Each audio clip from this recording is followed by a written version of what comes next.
Well, hello and welcome to another episode of the Alliance Against Seclusion and Restraints special Facebook live series.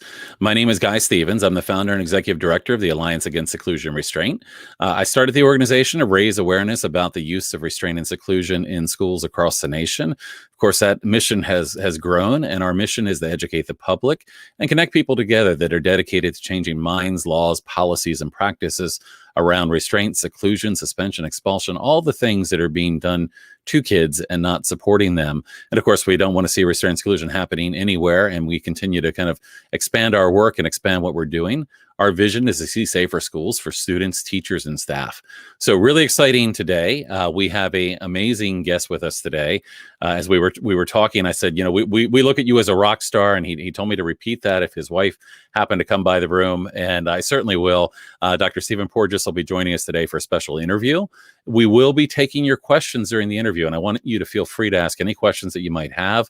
You'll be able to put those in the text if you're watching on Facebook, and we'll see those and be able to ask those and share your questions. So please don't hesitate to ask any questions. You can ask them at any point. We'll be looking for them, and I'll remind you as well.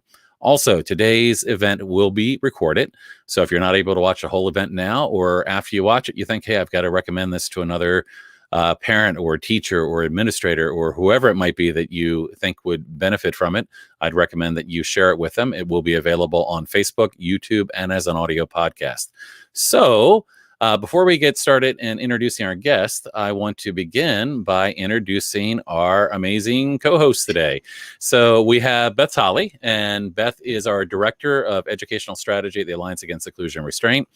I think I first got to know you probably almost 2 years ago, and you were one of the first people to join me here at the Alliance, and have been helping ever since.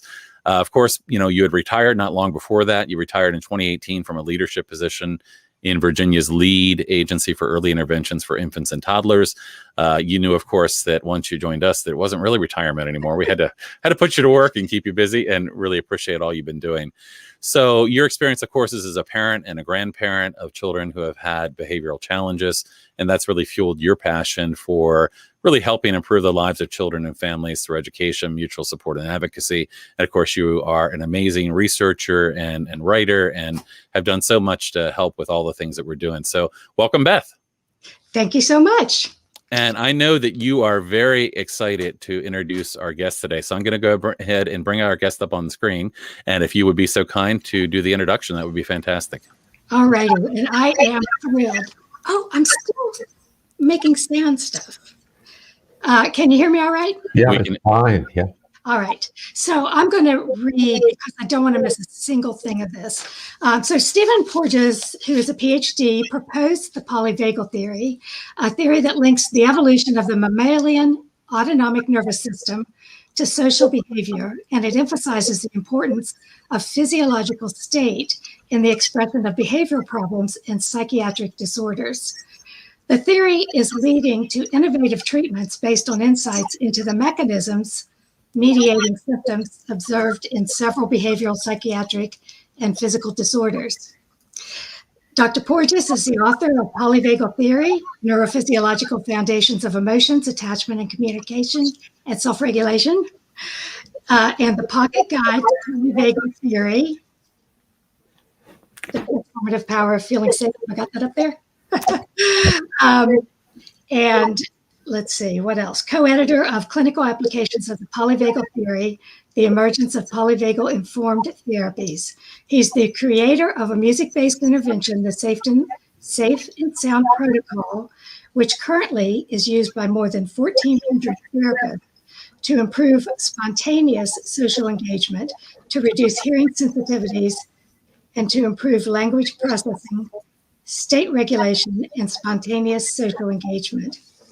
He's a distinguished university scientist at Indiana University, where he's the founding director of the Traumatic Stress Research Consortium and is professor of psychiatry at the University of North Carolina. And you also have created a new thing that you can tell us about, the new website. Yeah, polyvagalinstitute.org. Yeah. Yes. With this mission of basically educational mission of translating polyvagal theory principles into different applied areas. So it will be, in a sense, an educational hub, but also we're trying to create niches, people in different areas, like in education and parenting, as well as people in audiology, people in disparate disciplines finding a home in the Polyvagal Institute because they are, in a sense, polyvagal informed. They want to use those organizing principles. Well, we are very, very excited to have you here today. And I can tell you, we've got a big crowd already that's joining us here live. So I think that we're not the only ones that are excited. But thank you so much. I think I mentioned to you that I was introduced to Mona's work through Beth, and then through Mona's work, became aware of your work. And it's been transformative in kind of helping to change lens and understand how to work with children and really all individuals that are sometimes having a hard time. So we're really excited to have you here today. I wonder if you might begin by just giving us a little bit of background on yourself. And of course, we'll want to dive in. We've used the word polyvagal theory quite a bit here, but we'll want to dive in pretty early as well and talk about that. But if you could just start off by telling us who you are and how you got to where you are beyond all the books that you've written. Well, first of all, thank you, Guy, and thank you, Beth, for inviting me to share an hour or so with you. My journey is probably, I wouldn't call it convoluted, but it's quite a normal journey on one level and then a very atypical one on another. On a normal level, it's like, okay, I went to college, I went to grad school, I became a professor, I wrote papers, I got grants, I went through the trajectory of survival and success within an academic environment. But on another level, there was always this understanding or this dream of understanding what it was to be a human, the human experience. Now, there is no scientific discipline that is all about what it is to be a human. So you have to be a little bit careful about how you navigate through those spaces. And it wasn't until I had been a faculty member for, 25 years that I started to, in a sense, come out or start talking about things. And polyvagal theory was really this way of integrating knowledge to talk about fundamental principles of what it is to be, in a sense, a social mammal. And we, as humans, are social mammals. And I'm refining that theme, and I'm talking about our evolutionary journey to sociality. So if you think about the issues of restraint, seclusion, and atypical behavior, it's all about violations of an expectancy of reciprocal sociality. And if we understood, or I should say, if more people understood that the ability to express sociality, to be reciprocal, to co-regulate with another, that was really dependent upon their physiological state, I think our world would change. So my journey is really going through and kind of understanding my history through my own lens of the polyvagal theory, and even going back to what it was when I was an adolescent and a musician and played the clarinet and was actually, through the act of breathing and listening, was actually regulating my state during the tumultuous years of being an adolescent. So you start understanding that the principles that you live your life through actually provide examples that you can deconstruct and then teach others. The underlying theme of what we're going to talk about, I presume, is the contradiction in our society and where we treat behavior as if it's intentional, cognitive, and can be regulated by punishment, which is really, I think, the theme of your group, or rewards, as opposed to so much of our behavior is functionally an emergent property of our physiological state. And once we accept that, the portal of treatment changes. And once we understand that the physiological state is actually driving emergent behavioral properties, meaning your body or the body of your child is in a state of threat, and that state of threat is overwhelming, and that leads to meltdowns, aggressiveness, which we need to interpret as the body trying to protect itself because it's getting cues of threat. Then we start to reconfigure how we treat people. We start trying to figure out, how do we send cues of safety? And again, this will be what we'll elaborate on, because mammals, unlike all other vertebrates, not only react to threat, they react to cues of safety. Mhm. And once we understand that, this is really what Mona Delok has really leveraged in her utilization of neuroception. Mammals respond to cues of safety. And when they respond to cues of safety, they downregulate threat. And so they change their physiological state. And we start to understand that. And again, we get into this vast unknown because who do we talk to? We talk to teachers, we talk to the culture, and the culture says if the kid acts out, it's his fault or her fault, and she needs to take responsibility for her behavior. And not understanding that our nervous systems are literally fly traps. They catch the cues of uncertainty in our environment, and uncertainty to anyone's nervous system is threat. And that's what's going on during the pandemic as well. So I'll back off and let the dialogue get started. No, that's a fantastic start and very, very relevant, I think, to the interest of a lot of the folks that are probably watching today. And you know, I love how you tied this to kind of your own experience and reflecting, you know, that whole idea of self-reflection. You know, one of the things, of course, that we see, and of course, with our issues evolving around the use of things like restraint and seclusion, and suspension, expulsion, rewards, punishment, it's all the things that are being done to kids, when in fact, the answer is often we need to soothe nervous systems and not to cause threat. And of course, you know, we see an increase in the number of kids coming into classrooms that may have trauma histories. We see, you know, if we look at the stats of kids that are restrained secluded, it is disproportionately kids with disabilities. We see a lot of children with autism and ADHD, and it's such an important point. I mean, to flip that narrative around from this idea that all behavior is a matter of choice. I mean, here we are looking at a 6 or 7 year old, and we're imagining them of developing this complex and manipulative behavior, which not only were they probably not possibly able to come up with, but so much is being missed if you're looking at all that behavior and through that lens of, oh, it's a matter of choice, and we've got to offer reward and punishment to get compliance. Now, so part of the first of all, I'm a parent, and my kids are now one's 40 and one's late 30s, but they were products of the school systems, and you know they're still getting over it. Let me use that term, because they were unique and they were viewed.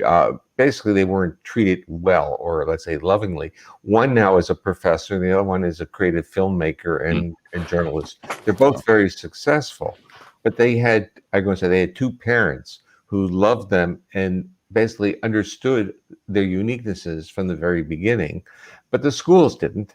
And the issues really are that why would the schools? They're not trained for that. So you think that with all the atypical kids that come through, they would start having courses in dealing with that. Well, what are the courses in areas like special ed? What's the technology that they use in special ed? Behavior modification. Right. And what are they doing? That's about punishments and rewards, or primarily punishments. And there's a clear signal to a child. I had the opportunity to give a B.F. Skinner speech to ABAI, the Association for Behavioral Analysis International. So I gave this, it's an honor to be invited to give this talk.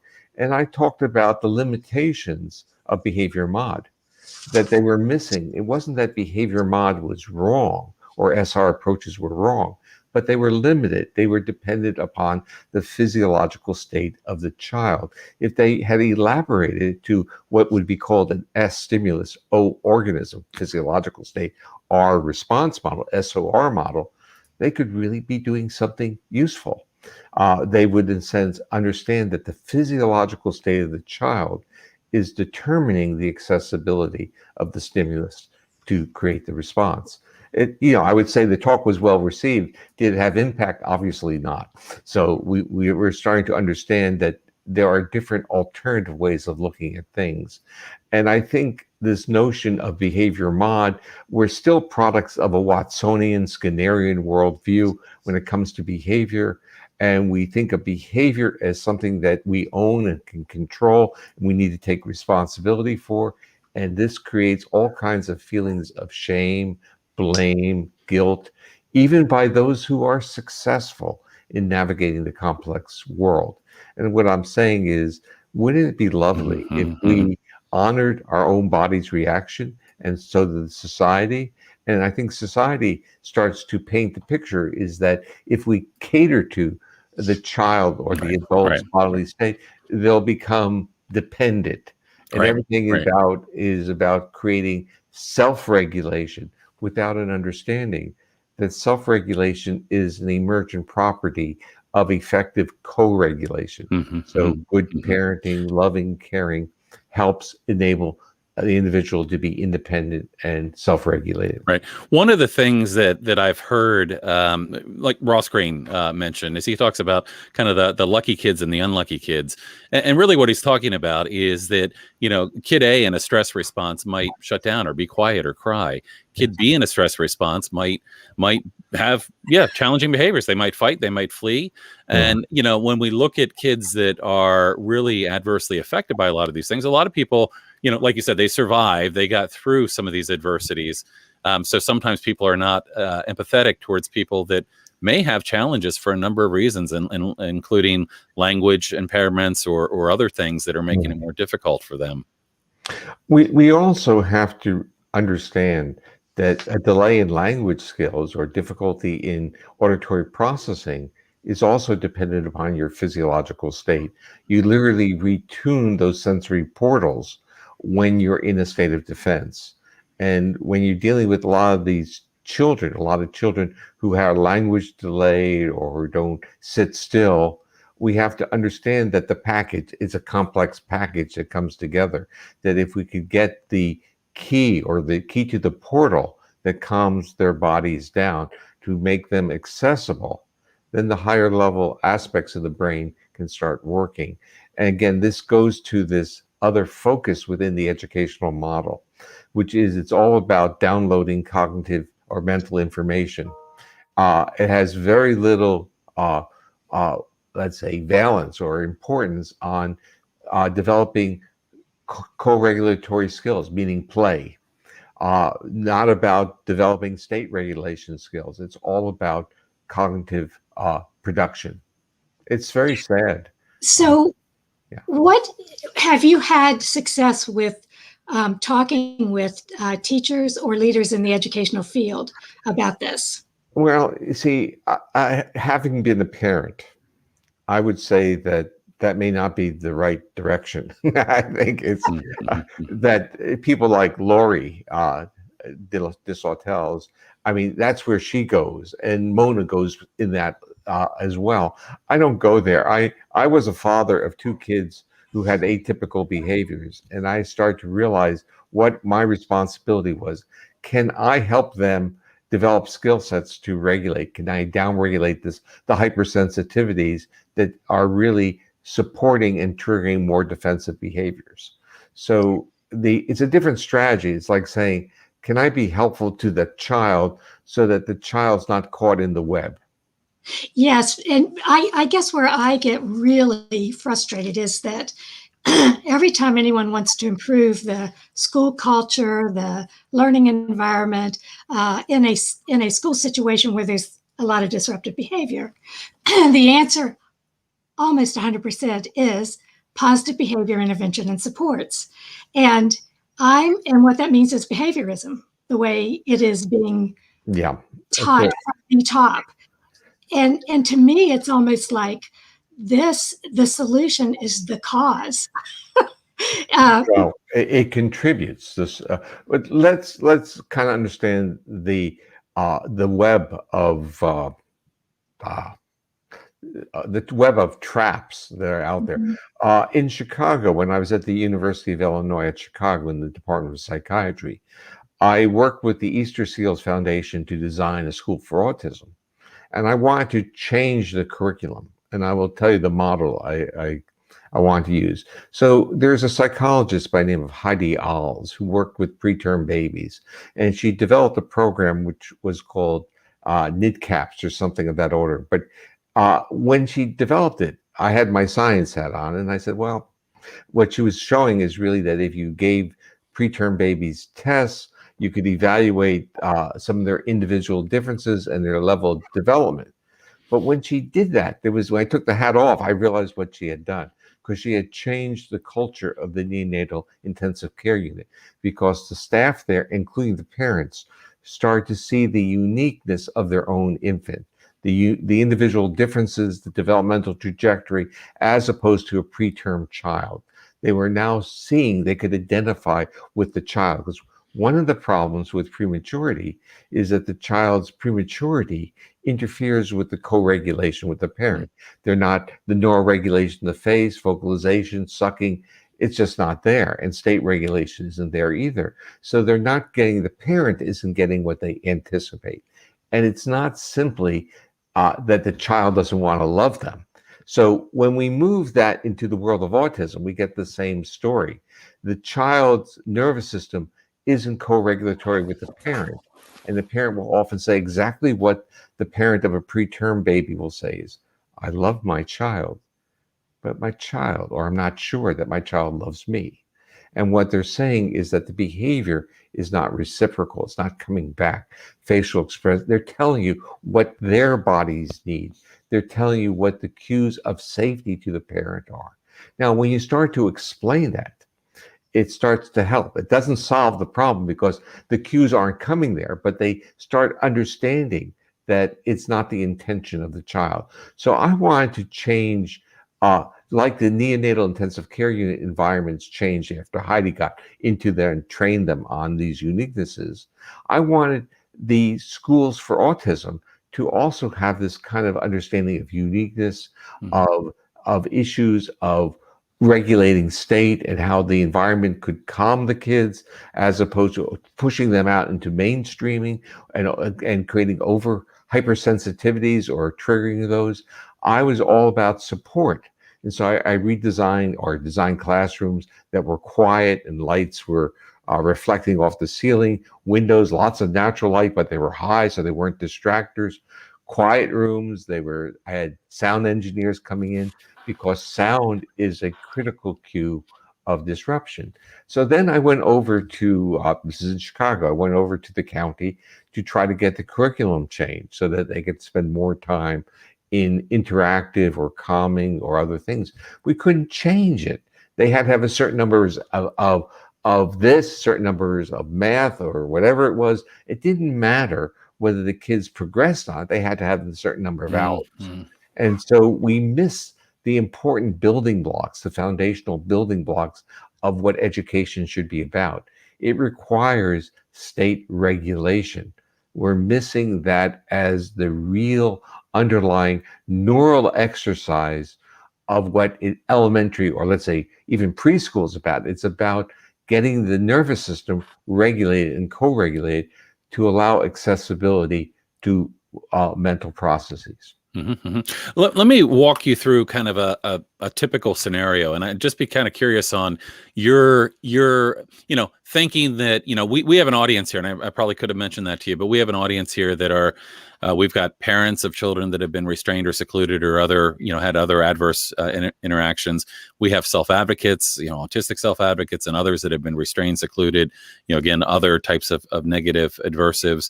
We have teachers, we have administrators, we have attorneys, all sorts of people as part of our part of our community. And, we certainly have educators that have kind of crossed over and found things that work and found ways to help kids regulate and be successful and build strong relationships. But one of the scenarios, I'm going to kind of give you a generic scenario, but what that we see play out is you have a child that is, maybe a child with a trauma background, or maybe a child with a disability. And I would even say that in many cases, a child with a disability has trauma related to their disability. If you have communication differences, that may be really frustrating and difficult to be in a world that doesn't see to understand, your way of communicating.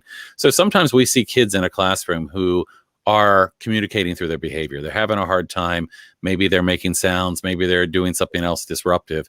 And what happens invariably is a well-intentioned educator might, begin to put demands on the child who's already struggling.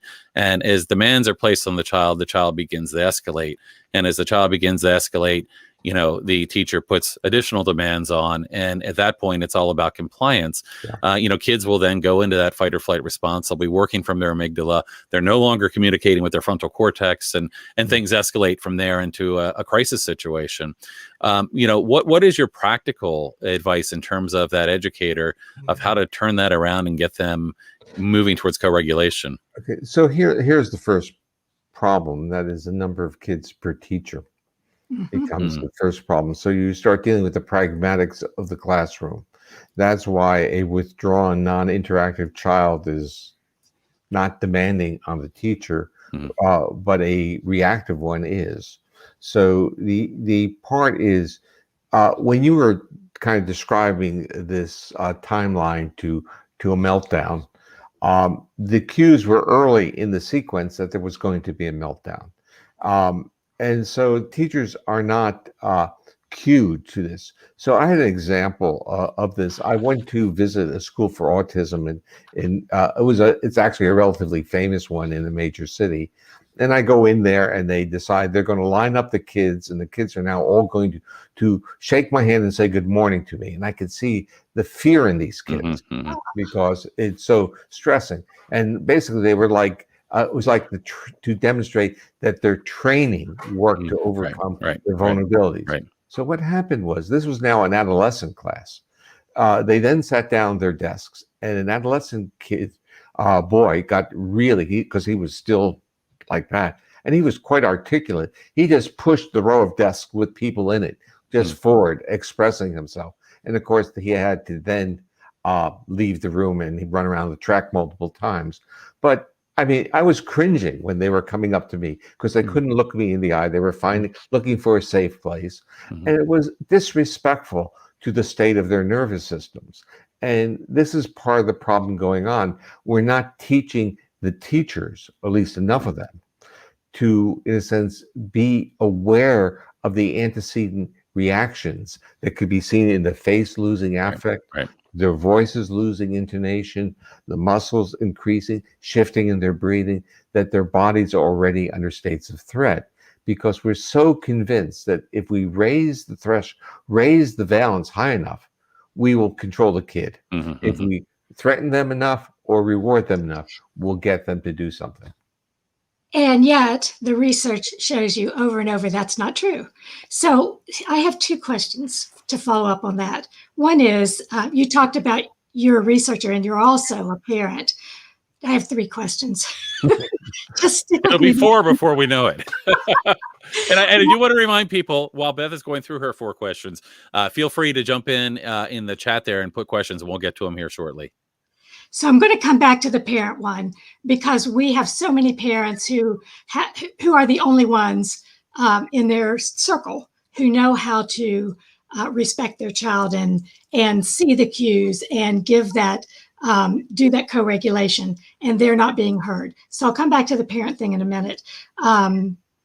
It strikes me, you talked about you being a researcher, and then there are people like Mona and Lori, and I'll add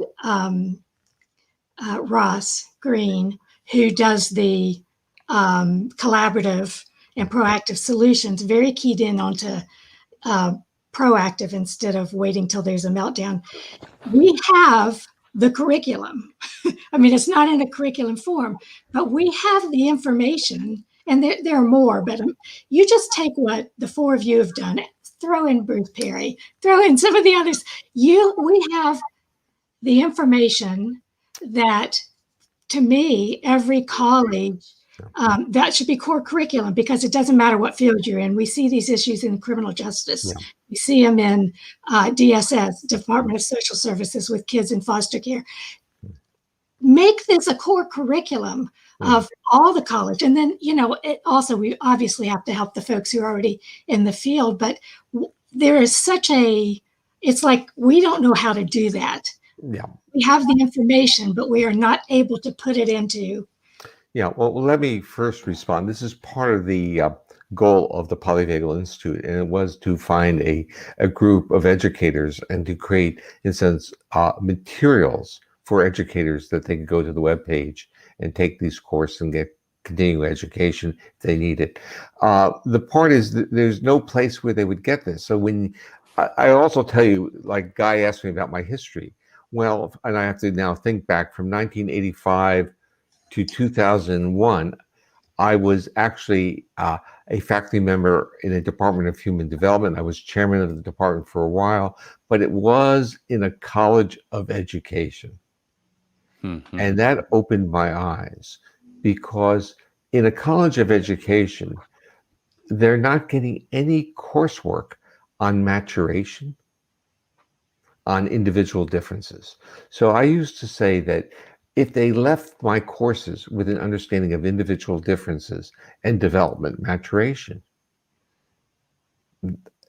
you're giving them something. They don't have that. So they see things as learning machines and compliance and lack of compliance. And then they put on top of it what I call a moral veneer, meaning that if you're not part, you're in a sense bad, you're a difficult child. And at that time, that was at the University of Maryland. We lived in Bethesda, and our kids went to quite an elite public school system in Montgomery County, which had basically the average family was a physician and a lawyer, or a lawyer and a doctor, a scientist. It was in the NIH. We lived across the street from the National Institutes of Health. And so you have all this kind of rarefied environment. But the part of the school system which really had high ratings because the kids tested well was because the families were very education oriented. But our kids didn't fit in. And we actually, and this really, in a way, broke my heart, because their experience wasn't positive. And we were fans of a public school model. We ended up sending them at 8th grade into private school. Mm-hmm. And we went to a private school which had small classes. And basically the metaphor was an open mic. It was kind of like allowed the kids to be who they were. And they placed their kids in great colleges, and the kids have done extraordinarily well. But it was always supporting the kids, where the public school system was really compliance. Mm-hmm. And if you have, and I was talking on another webinar or something recently, and heard that in California, there are 40 kids in a classroom. And I'm trying to say, how do you manage that? Mm-hmm. I had 39 and when I was in 10th grade, Yeah. some of my classes. Yeah, it's crazy. Yeah. So what I'm saying is, the whole model of, okay, the same things in medicine. I was giving a talk at a conference that was structured as no medicine, no health without mental health. Oh, yes. And I was doing this keynote for this conference, and I had a secondary title, "Are we ready for a brain-body medicine?" ? And at the end of my talk, I said, "No, we're not ready." And following me were a series of symposia where they basically were arguing, in a sense, to fulfill my conclusion. They were arguing that what they wanted was a place at the table. They wanted part of the pie. The mental health providers wanted some of the medical money. And I wanted that medicine needs to go through a retraining model. And it's the same thing with education, because medicine, by being in all these subdisciplines of mental and physical health, misses the notion of how the body is regulated, and both mental and physical health are greatly related. And education is really about got itself into in a sense, a mind without body model. And what I'm really saying is we need to go back to the basic training of what it is to be an educator, like we need to be what it is to be a physician. And that is, we're dealing with an integrated nervous system with a brain and a body that is changing over time. And this is the development, the individual differences. And we can't just, in a sense, throw out the statement and say all kids are different. Or we know enough that we can see trajectories, and we can see the impact of when those trajectories get disrupted. Let me jump in for 1 second, Beth. I just want to hit something real quick. When we talk about some of the problems, we talk about class size, we talk about funding, we talk about all of these things, those are certainly factors. But, one of the things that we repeatedly have seen, and I've seen myself, is that you can have a child that's struggling in a given environment that is funded no better than another environment. that isn't any further along. But the thing that seems to distinguish sometimes is the individual relationship. So Yeah. when you have an educator that really forms that kind of bond, and of course every teacher says I love all my kids, but I've seen firsthand the difference that it makes when somebody really tries to get a kid that's struggling. Yeah. So, Guy, this is really an example of polyvagal informed education. Mhm. So, what polyvagal Love it. informed would mean is that you respect the physiological state of the child, of the individual. And when you say you have a relationship, in polyvagal terms, we would say that you create a co-regulation with them that enables their physiology to literally give up its defense and become accessible. And in the educational world, the kid's accessible to learn as opposed to being vulnerable to being injured. So I love that polyvagal informed. I think Beth and I both lit up when you said that. We've been talking a lot about what we think you need to be successful, and we talk about trauma informed, and we talk about neuroscience based, and we talk about relationship driven. But that idea of really understanding that brain and body connection is so critical, and it may fall into other areas, but I love that idea. Well, that was actually the underlying goal of the Polyvagal Institute, was really to be able to use Polyvagal Informed as a brand, to basically say that we can train different disciplines to be polyvagal informed, and this is the prerequisite to get that polyvagal informed stamp.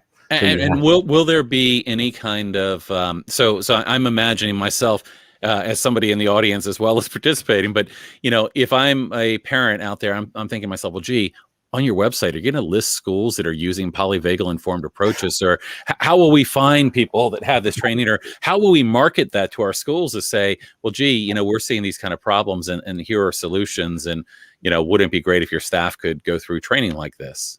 Well, I would say that, first of all, we just started the Institute a few months ago. It was an idea that is actually less than a year old. So in beginning of March last year, right before the pandemic, we decided we would do this, and everything's been during the pandemic.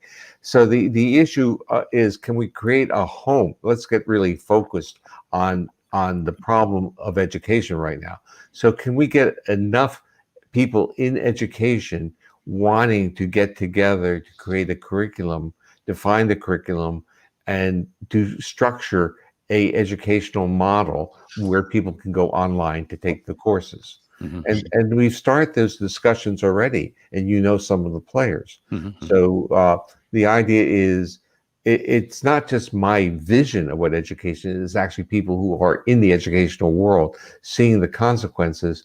And then I can add the foundations, but they have to have the translation of the foundation into practice. Yeah, and I'll just say quickly before Beth gets their question, let us know how we can help. So if we can help with anything in terms of making connections with educators and others, that's what, a part of our role is trying to connect people together. And we'd love to do anything we can to support that. We will be on email on this, because this is one of the, so we actually have five probes, and education was the second one I really wanted to hit. It was because I have so much relationships within mental health. Education was the next. It's such an obvious place. It's ripe for the need, and also many people within the profession want more tools. Yeah, and it's upstream from some of the other problems. So, if we're doing things in education, we're going to be helping, children to grow up and develop, and maybe not end up in other areas of focus as well. So I think that upstream approach is really helpful. So I have two questions left over from my last one, but I forget what they are. So I'll start with my two questions now. One is and let me just tell you the one I don't want to forget is the mental health thing, because I'd really like to talk about that a bit, because I think our mental health field has been creating a lot of trauma rather than do. So let me come back to that. But for the Polyvagal Institute, has anyone reached out to Jill Biden or to the leaders in the U.S. Department of Education and said, we would like to have you a part of this group? This is what we're doing. Well, okay, you're tossing this into my lap, and I have a mixed response to that. Okay. I've been around quite a while, and one thing I've learned, and you've probably learned the same thing, is that trying to tell people what to do seldom works. Right. They have to come to you and say, we want your help in revising or doing something new. And so my strategy has been, even though when I was younger I was relatively impatient, over time I learned that persistence really pays off, especially if you live long enough, you'll get there. For some of us. But the idea, what I'm really saying is, if we get this thing structured in a way, I think it starts moving. We don't want to go into a situation of going to a person, going to a group and say, this is important. And then they'll say, well, how do we do it? I started this in medicine actually 6 months ago with a medical, basically is a provider of Medicare. It's a Medicare provider. And I wanted to create what I call the Polyvagal-Informed navigator to try to enable older people or to navigate the medical system. And I'm going to say education has some of the same attributes. And that is because medicine, like education, is all about evaluation. And in saying that it's, in a sense, education is, think about test this, test that. And what is that really saying to the nervous system of the one who's being tested? It's threat. I mean, absolutely. It's threat. And it tells you exactly where your nervous system is. And for some kids, it's such a high level of threat that it gets manifested in gut problems and social problems. And, it's actually, why would you torture people in that way? In medicine, it's the same thing. Who loves going to their doctors? Because you're going to get tests. And that's all they can do, because they can write it up, they can bill it off. And you want to find out, how did your test show? Are the numbers good? Are the numbers not good? Is that a good way of becoming healthy? Or is there a, quote, psychoeducational journey for both education and also medicine, where in medicine, where we learn about our body as part of a team? So it's a journey, a shared journey. Is education not a shared journey? Have we lost the real attributes of shared journeys of cooperation in learning? I'm not talking about team questions or where everyone sits at the same desk and the aggressive ones do all the work and the other ones just kind of like sit back. I'm saying shared goals. This could even be a teacher and a student. So who is the good teacher? The good teacher is the one who doesn't answer before the kid can think about it, but can then give the child hints to get the child to go down that line, to stretch. And as the child is co-regulating in that intellectual space, their physiology is becoming more comfortable, more calmer as well. So we're missing a lot, because we, again, I'm going to push it one step further and say that we're a product of quote, Western civilization, which is dualism. It's Cartesian dualism. It had a lot to do with the Catholic Church and the disembodiment, the notion that the mind and spirit were something great and the body was something that you should never even talk about or feel. So dissociation of mind and body, or brain and body, dissociation of bodily feelings from intellectual pursuits are still appear to be the main objective of the educational model. Sit still. And so much doesn't make any biological sense. So I want to take a minute here to get some questions and comments from the viewers that have been watching, because I know we promised them we would take questions and comments, and I think Beth and I could probably fill up a couple hours of your time with lots of questions. So let me just pull a few of these up real quick. And this one was early on, said, how do we share this to teachers who themselves see themselves as successful because they were punished and rewarded? So people seem to reflect on their own life. Well, when I was a kid, this happened to me. Okay, so as an academic, and I will tell you, I've been a professor on a professorial track since 1970. So in 1970, I was a very young assistant professor. I've been there a long time. It's all about evaluation, and it's almost about initiation rites, that when younger faculty come in, or grad students, it's not supposed to be easy. So we start getting this myth about, we got through it, therefore other children should. And then we have to also realize, I think part of that comment has to do with it's almost like transgenerational traumas, that there are ways we do things because they were done to us and done to our parents that become part of our culture that we're not thinking about. We're not, in a sense, using our, I use the term big brain, or what we now know, and saying, it's like Beth's point, if we were to start over, how would we structure how society would work? And of course, certain things we would start with, and that is, quote, safety. But now we have to operationally define, what does that mean? It doesn't mean metal detectors or carrying a gun. It means cues of acceptance, cues of warmth, basically the net of interaction, the social net that we have from just using as our archetype, a mother's lullaby, or the embrace we have for our children, or we hopefully have for our children. But as you both know, there are many kids in school systems who don't have warm embraces from their parents, because that's another, it's a transgenerational trauma experience for the parents, or the parents feel that there's so much pressure on them to be financially successful, to create that security, that they don't have the capacity to offer cues of safety to their kids. They don't know how. Yeah.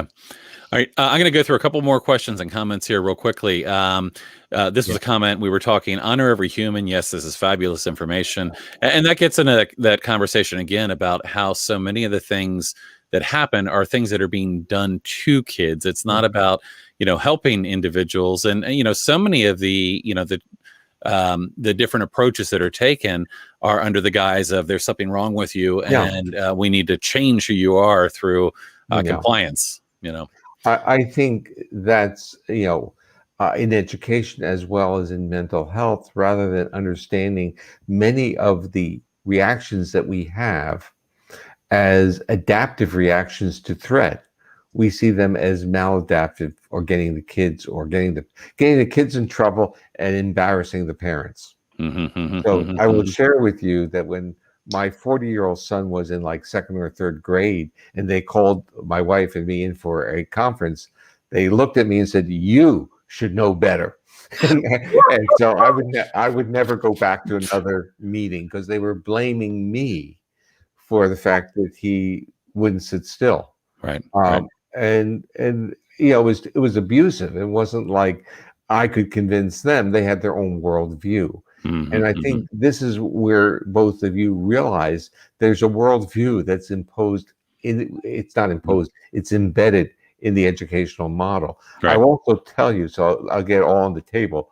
Both my parents were educators, and my mother and my aunt, before my mother was an educator, she was a caseworker for foster children, and so was my aunt. So there's this very interesting latent history in my mind about all these situations. Yet my parents were very concerned about how I behaved in the classroom, because they felt it would show poorly on them. So we start getting all these things going on, and you start seeing, again, because of there's immigration patterns that are, many families are only been in the country for one generation or two.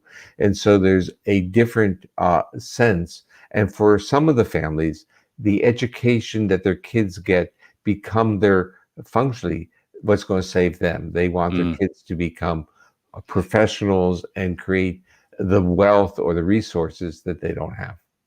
Yeah, there's so much emphasis. I mean, looking here in the United States, there's so much of a law and order mentality, and it's about consequences and accountability.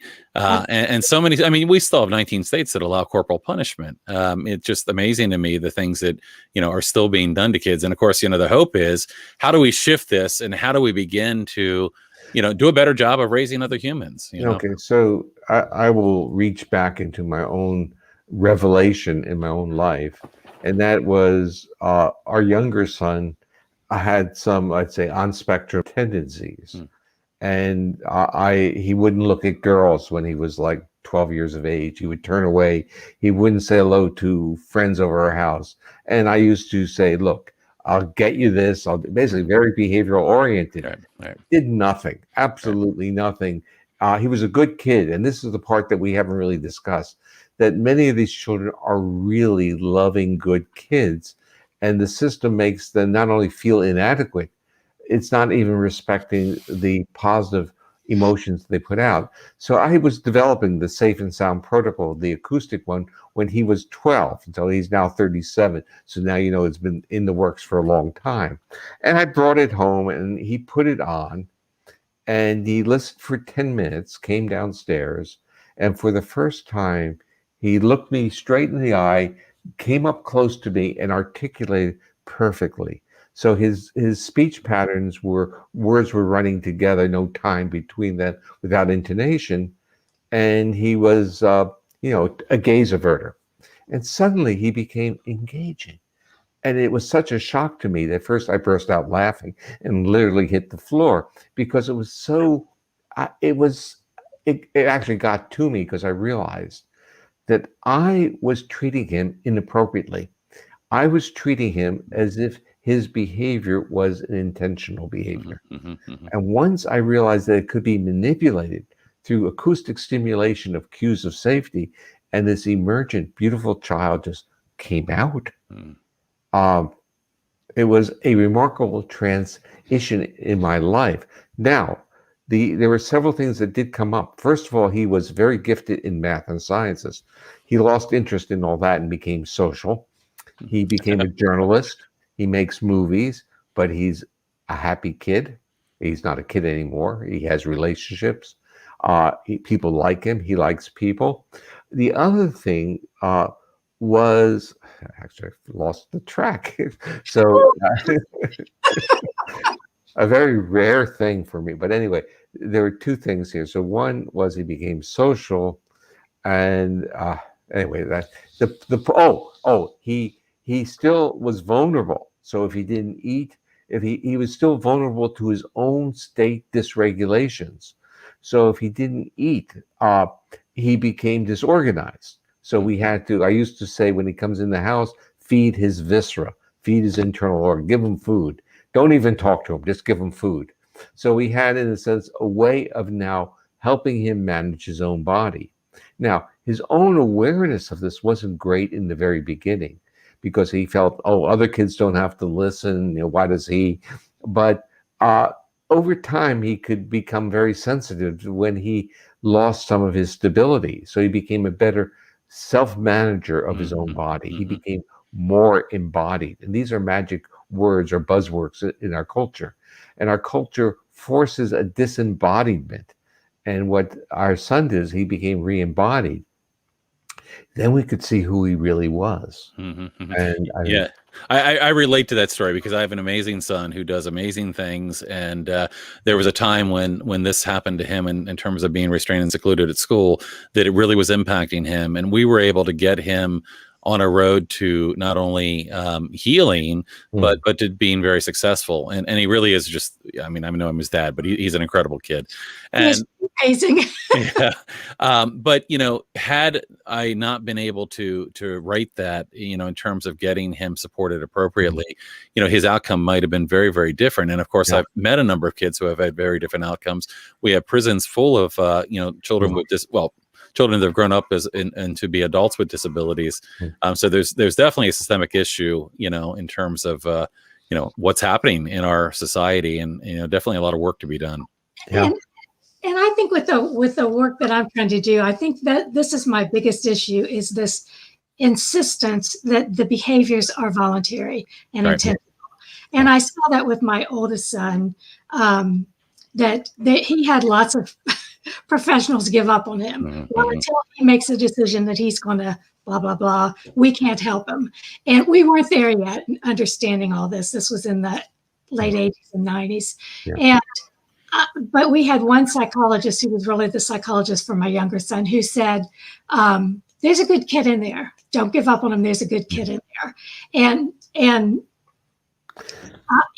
you know, everybody needs that, because you can't tell just looking at a behavior if you didn't see the before and watch all or know those cues that lead up to it.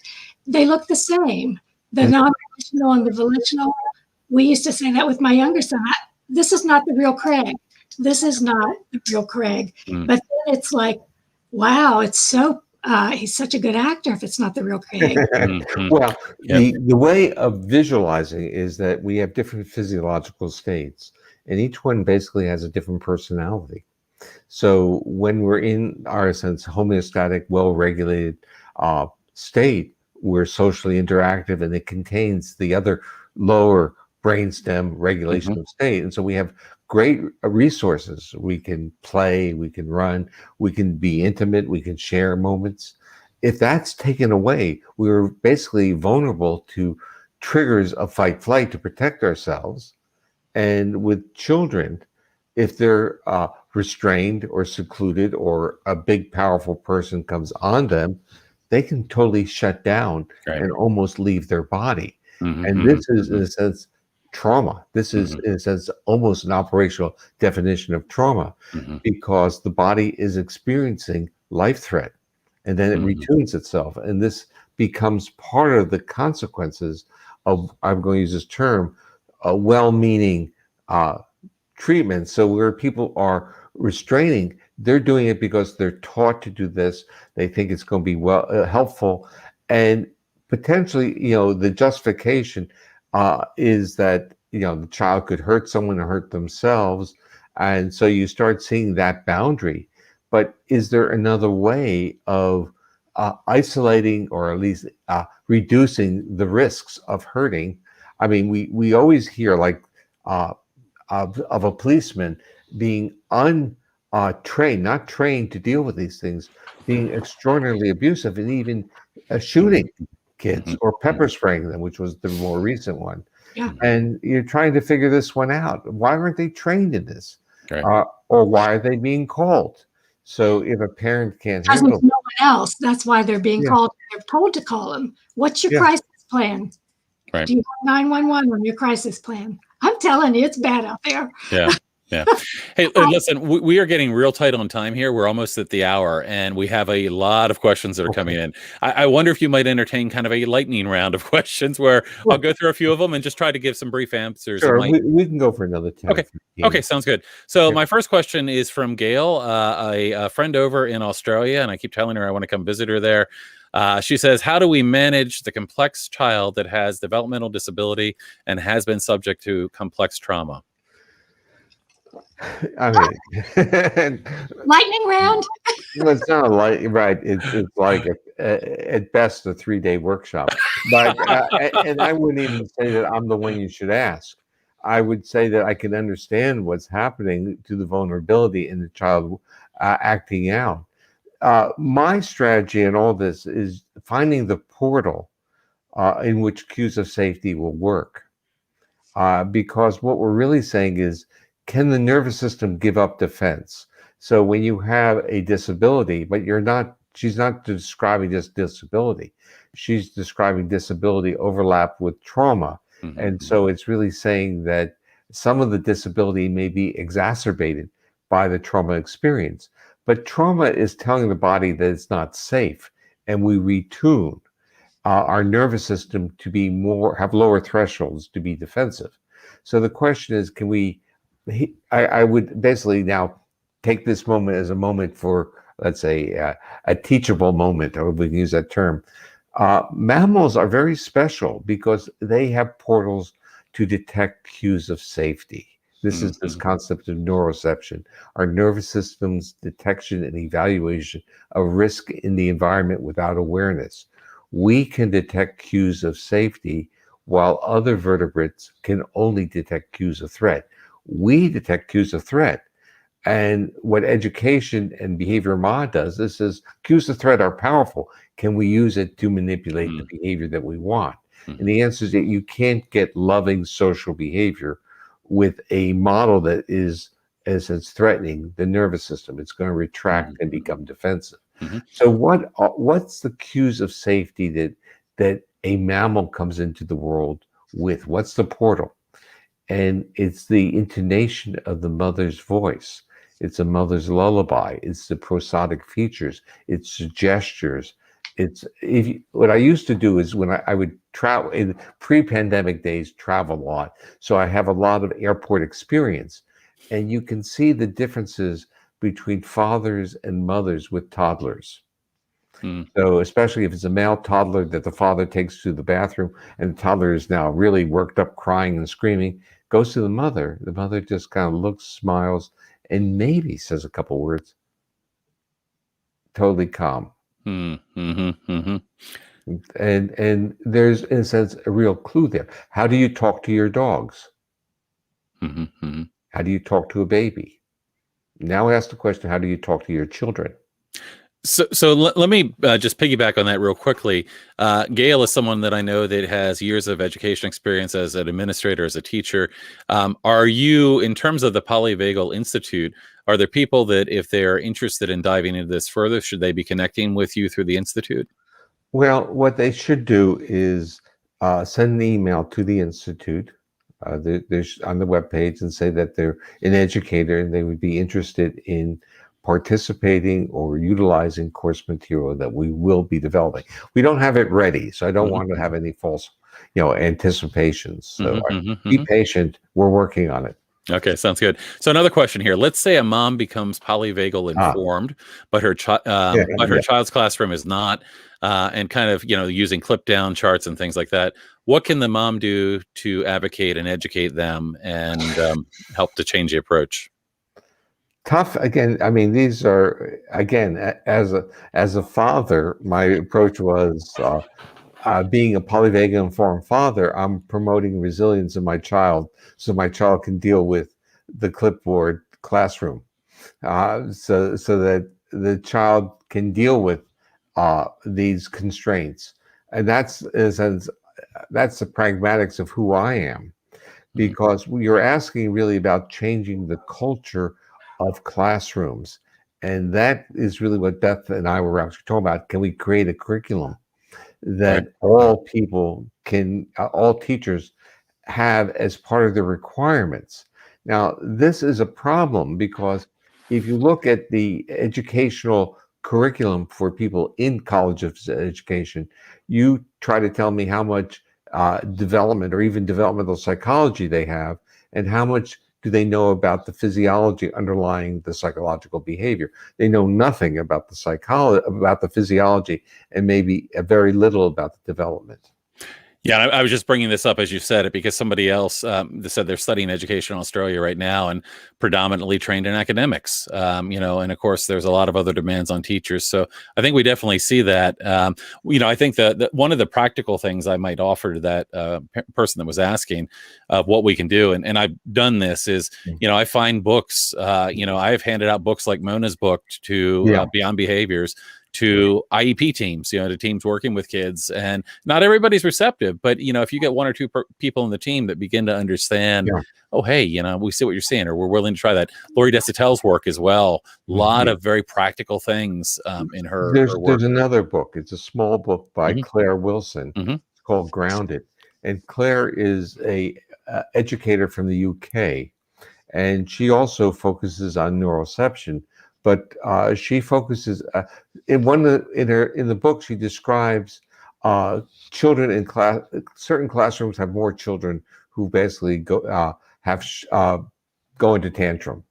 They have they lose it, and she realized, and this is what she did in her book. She describes that if a teacher has a bad day at home or an argument at home and goes into the classroom, that classroom is now more vulnerable to having these outbreaks. Why? Because the teacher is not receptive to the child's needs. It's like the still face, in terms of turning away from a baby and the baby going ballistic. In the case of teachers, they have to understand that their facial expressivity, their receptivity to the child's engagement is critical. If they turn away or become flat, then the child is will be reactive. Yeah, I'll never forget something my son said to me once. He was in a classroom where the teacher meticulously took data of any time he did anything that was anything that he did that was wrong. And one day he looked at her and he said, "Do you ever mark down the things I do right?"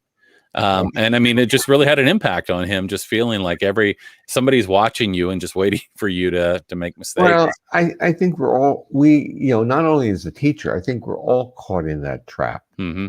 We think that because we really have bought into a dogma, a mythology, that if we identify what's wrong, we'll have control over it. Mm-hmm, mm-hmm, and we'll take responsibility for it. Now, there's a little of that that's true, but we lose that capacity if being aware of it makes us feel bad. Because if it makes us feel bad, our physiology shifted, and now we're no longer accessible to modify the behavior. mm-hmm, mm-hmm. So this was really going back to my talk to ABAI, was the physiological state is really the determinant of whether the ABA works. Mm-hmm. I have a question here asking if you can speak to how we can support trauma responses demonstrated in adults. I work with a lot of frontline healthcare workers who are stuck in a freeze response as a function of what they've endured over the past years. Yeah, well, the trauma is a very complex reaction, and it has some paradoxical attributes to it as well. So if you suffer from a severe trauma history and someone is supporting you by, let's say, doing breathing exercises where you calm down, that calming down may create a greater sense of vulnerability and basically be a trigger to trauma.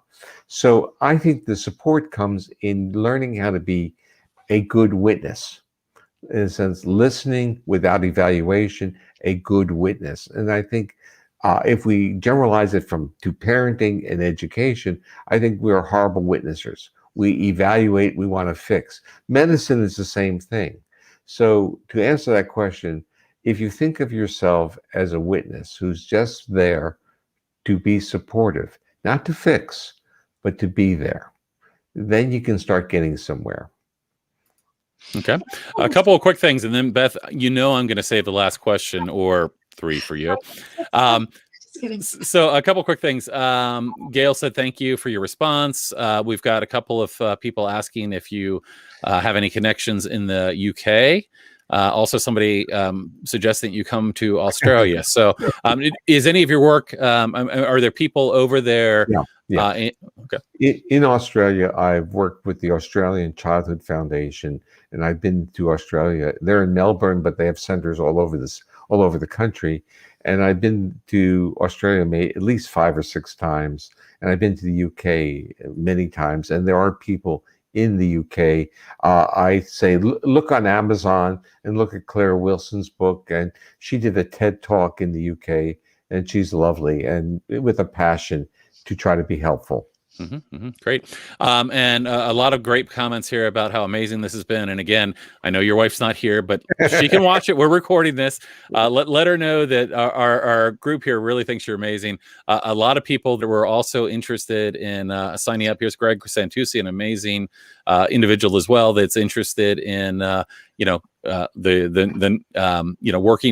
with the Polyvagal Institute. So a lot of great comments. So with that, we're just about at time. I want to give Beth a chance to ask a couple, one or two final questions. Well, not so much as a final. I will ask one final, but first I want to say in other videos I've seen you do in this past year, you talked about how you started wearing your glasses so you could get the connection with people. And I think about the fact that you model. I listen to a lot of your tapes. They're not tapes. You make fun of me, Guy, because I say tapes. I listen to a lot of your audio stuff, and it in itself is calming. It is, you have that voice, rhythm, and prosody. Prosody is a big word for me, but so I just want to say I appreciate that, and I would expect that you probably have that impact on people you're interacting with on a one-on-one basis. Well, first of all, Beth, thank you very much. My own self-evaluation is that I'm a good enough co-regulator, but I've met some super co-regulators. So I just want you to know there's some people out there that when you meet them, when you're in the room with them and they open their mouth and they talk, they could say anything and you're still smiling and feeling comfortable in their presence.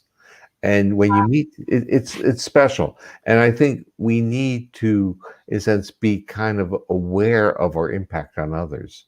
And for me, and this is part of what the pandemic has done to me. And I said, yeah, I don't normally wear glasses except to read, but on webinars, I wear them so I can see the upper parts of your face.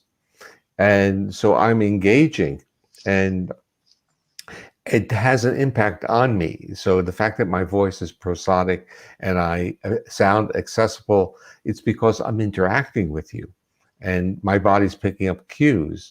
And to me, that's why the time moves quickly. And I view it as a positive social experience. Absolutely. And Beth, maybe we can find a VHS tape of him doing some stuff. I'll send you a fax about it and we can talk about it.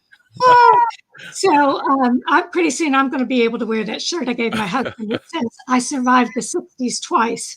But anyway, the other thing is the behavior.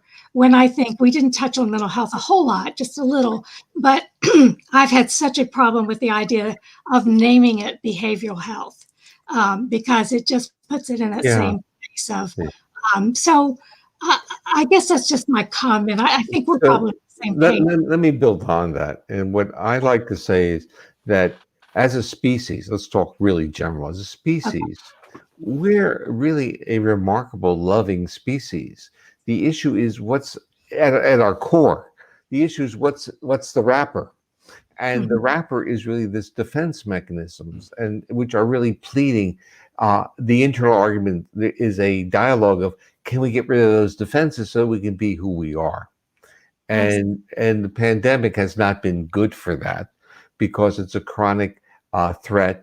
Violation of expectancy is interpreted by our nervous system as threat. So we have pandemic, we have political, whatever we want to call it. We have feelings going on all over the place that are changing our sense of safety inside. And of course, when our physiology shifts to become more threat oriented, what are we doing to our kids and our loved ones?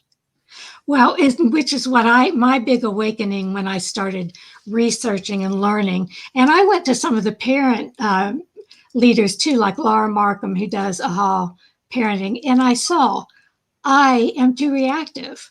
I am too wanting to make everything nice for everyone and wanting to fix. And it was a real awakening to me about how I needed to. No. We have that dialogue in the house here. So my wife wants to fix, and I'm saying fix. No one who is broken wants to be fixed. They want to be witnessed. Yeah. Because what I used to say, so now I'm becoming totally transparent, is I would say, you don't have to tell me how to fix things. I'm a bright guy. I need to be listened to. I need to be witnessed. It will make me feel better. Don't try to solve the problem. I can do that. That's not the issue. My body needs to feel welcomed. I think that's a perfect way to, I could ask you 100 more questions, but. Well, you actually can't, because we've got to keep our promise here. I love the way you've said that.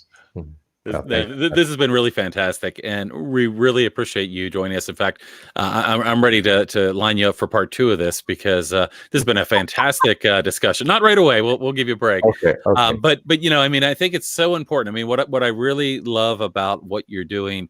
I'm a big, I've got a background in science, and I'm a big believer in science, and to be in a conversation where we're talking about homeostasis and the polyvagal theory and all of this is really important, because, when we're talking about the challenges that kids are having, that individuals are having, there is better science out there, and we should be doing things that are, relationship driven and that are meeting all of the criteria that we know we can do.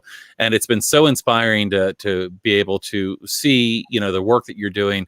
We certainly want to do anything we can to help with what you're doing and spread awareness. But thank you for joining us. Right. So let me, first of all, thank you. And let's be in contact with the Institute to see if we can do something in joint. The other thing is really about education. And that is, we have to understand that learning and social behavior are biological. There's a biological component. It's not separated from our body. We have to be accessible for social interactions. We have to be accessible to learn, which means our bodies have to be out of states of defense, which means we can't be chronically reacting to threat, which is what we would call chronic stress. So we have to have this degree of compassion, which really starts with witnessing and acknowledging that some people are under states of chronic threat, meaning the kids in our schools, and especially those with trauma histories, abuse histories, disabilities, and uniquenesses. They're under a lot of stress. So thank you very much. Yeah, and the audience thanks you as well, and are supporting the idea of part 2. So we could say back by popular demand next time. So I have a couple announcements, but I will go ahead and let you and Beth go, and I will make those final announcements here. Thank you so much, and again, I will send you a follow-up email with a link to the recordings. And I encourage people that watch us today, share this with your other parents and teachers and others. So thank you very much, and we'll look forward to seeing you again soon. Great. Thank you, Guy, and thank you, Beth. Thanks. All right. And thank you, Beth. All right. So thank you again for joining us. I hope you enjoyed today's presentation. I do want to let you know that we've got another great guest coming up in 2 weeks. We'll be talking to Ellie Chappell, which you may know or may have heard before, Flip the Narrative. Ellie is going to be sharing her experience with us and how to create positive change. It'll be a great time to do an interview with her. So we're really looking forward to that. And that will wrap us up for today, but I really want to thank everybody who's taken the time to join us here live. Those of you that will watch this after the fact, we've got a lot of these. We've been doing these now for almost a year. So we've got a number of really great programs. I encourage you to go to our YouTube page and check those out. In the meantime, thank you all very much. And please feel free to reach out to us if we can help you in any way. Thank you and have a great day.